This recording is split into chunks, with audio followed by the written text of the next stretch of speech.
तर मुंबई गोवा महामार्गावरच्या परशुराम घाटाची अवस्था आणखी बिकट होत चालली आहे। संरक्षक भिंत असलेल्या या ठिकाणी मातीचा मोठा भाग पाण्याच्या प्रवाहात वाहून गेलाय। डोंगरातून येणारे पाणी जाण्यासाठी तयार केलेले मार्गच धोक्यात आले। शिवाय काँक्रीटच्या बांधकामाला मोठे तडे गेले असून अनेक मातीच्या भरावाच्या ठिकाणी भेगा पडल्याचे चित्र आहे। त्यामुळे परशुराम घाटातील सुरक्षेबाबत प्रश्नचिन्ह कायम आहे।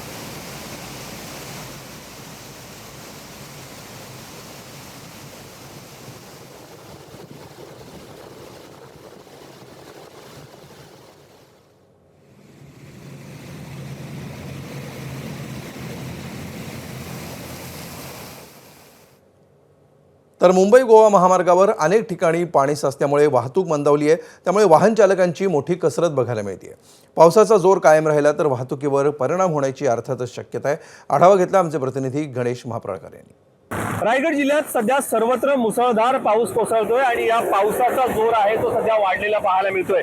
रायगड जिल्ह्याला आज रेड अलर्ट जारी करण्यात आला आणि त्यामुळे दक्षिण भाग असेल उत्तर भाग असेल या दोन्ही भागांमध्ये सध्या मुसळधार पाऊस कोसळतोय आणि या मुसळधार पावसामुळे आता मुंबई गोवा महामार्गावर पाणी साचण्यास आहे ती सुरुवात झालेली आहे।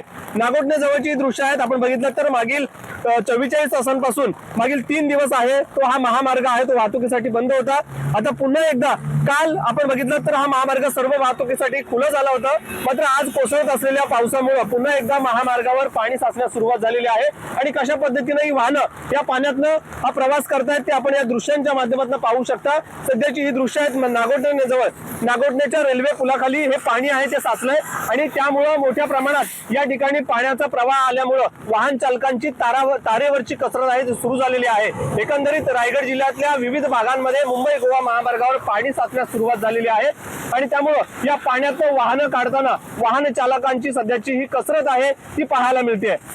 गणेश महाप्रळकर, ABP माझा, रायगड।